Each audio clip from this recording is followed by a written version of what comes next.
Hi everyone, welcome back to my channel. Oma here, and this is Space for Inspiration and Change. If you're new to my channel, welcome. You're in the right place. Please don't go. Consider subscribing. And if you're a returning subscriber of mine, thank you. Thank you for always coming back to my space to support me. Like, I'm happy. I see my family on my YouTube family growing every day. I don't know. I'm not even that consistent, but thank you all so much for the massive outpour of love. Okay, yeah, so it's been a long time. Hope you all are doing fine. Yeah, all is well by the grace of God. Yeah, I'm not very consistent like that because of school. It's a bit hectic right now, but hopefully I'll try to be dropping videos. Let's just manage the situation until summer comes. Hopefully I'll have a lot of summer content by God's grace, I pray. Okay, so today's video is a story time I want to share with you all. Okay, so if you've been following my vlogs, I've been sharing my videos about Cameroon, my experience in Cameroon and everything that happened. I've been seeing that people have really been interested in my Cameroon vlogs. Okay, but like I said, it was not easy getting those videos because not all people are aware of YouTube still. People know Facebook, yeah, but like people are skeptical about when you're taking videos, so you have to take the videos in a kind of technical way, and but I did my best to get what I got, thank God. Yeah, so I'm here to share an experience that happened to me. Like, oh, it's just a discussion, okay, just not like, let's just discuss. Okay, so what happened to me when I was about to come back to Korea. So I'm a Cameroonian who is based in South Korea, and like I said, I went home to Cameroon. If you've been following my videos, this is for those who are new here. I went home and then I came back, so on my way back to Korea, I had some really bad experience. Okay, so now I had these things I really wanted to carry from Cameroon. Like, my kid brother, he was just laughing at me because when I go to the market and I see something I'll buy, when I go to the market and I see something I'll buy, and you're like, okay. He was just telling me like, how are you going to carry all of these things? Like, how are you going to carry all of these things back? So eventually, when I was packing my things the night I had to travel, I realized that I had overload, and I was having a hard time deciding which things to carry and which things not to carry. So I put the things I considered my number one priority first, and then the remaining ones I kept them aside. And my dad promised me like, it's okay, just keep them aside. When we get to the airport, I'll try to see if you can like pay for extra luggage and then those kind of things, and then you carry the things. So on the day I had to travel, like on the day I had to travel back, my dad, my mom, and they took me to the airport. Like, my auntie and my cousin had to join me later, and then my parents-in-law also, my dad-in-law, mom-in-law, and my sister-in-law, they also joined us at the airport too. Now when they came, my dad met those, like, there are some guys in Cameroon, like at the airport, they help like to go with their check-in problems and overload problems. They help with all those kinds of things, like for an extra fee or something like that. Okay, so while I was there, now my dad met this guy, because these people, like, they know how to like what you need to do and how to do in order for you to go in and check in without any kind of problems or difficulties. So my dad now negotiated with this guy, and then they accepted to like give me like how much to pay for each extra kilogram I wanted to carry, and that was how I packed now the things that I wanted to carry. The extra things I had wanted to carry initially, I put them in the bag. So now my dad, my family and my in-laws, they were outside. So my dad told me, because when my kid brother was traveling, the thing he did was he went in first, because we always go to the airport like early like in advance. So my dad hates late coming, so he can take you to the airport even 5 hours before check-in time, or 6 hours before, or even 8 hours before check-in time. So now my dad said it's better for me to go and check in my bags, because when my kid brother was going, he just went in, checked in his bags, and then came back, stayed with us. When it was time for his flight, he just went in. Now my dad asked me to do the same thing, so I just took my bags and told them that, okay, I'm going in to check in, then I come back, because my mom-in-law, they had brought some delicious food that I had to come back and eat. So I went in now to check in my bags.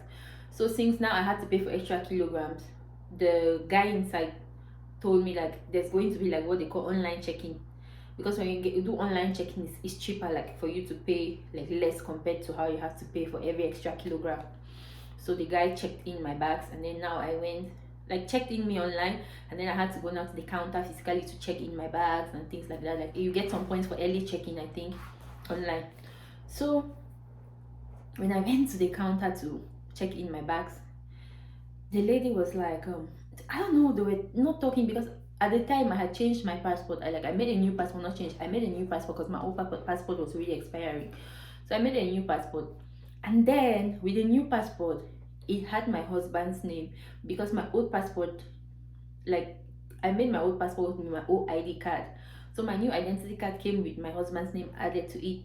So now my new passport had my husband's name added to it. So I thought like when they were trying to check me in, they were saying they were not seeing my name in the system, they were not seeing me on that flight, and I was confused, like what is happening? Like, is it because of the extra name that has been added on my passport? I stood there for more than 30 minutes, they couldn't check me in. So now they sent me to their office, to their airline office. So I went now to the airline office and I asked like what is the problem, because nobody is saying anything to me. Is it my family was also outside waiting for me? They were like worried because I stayed too long and I didn't come out. So inside now I asked this man like what is the problem, and he said that during the online check-in, apparently the guy checking me online made a mistake with my information, and like my flight got cancelled and I have been taken out of the flight, something like that. That's why everything concerning me in the system had disappeared. I was like, what? So the man told me that no, it's not going to be a major problem. I have to wait for like 1 hour, just waiting around. He took my passport, took my documents. I had to wait around for like 1 hour. They have to check me in again. Oh God. Now that was how I was calling my father and I was panicking, like I don't know what is happening here. I don't know what is happening here. So I went outside now to meet the guy that had done the check-in online. I'm like, you made a mistake with my name or something like that, and now it's causing me some issues here. So after some time, the people at the airline were really nice. Okay, so after some time I went back inside, they called me back inside. Then the man sorted out the issues with the online check-in. And imagine that was like 2 or 3 hours before my flight time. So all the time I spent inside there, I now went to check in my bags after the man told me it was okay. When I went now to check in my bags, they said that the early online check-in I had done had been cancelled. So I have to pay like for 2 or 3 extra kilograms. I have to pay like $150. I'm like, what?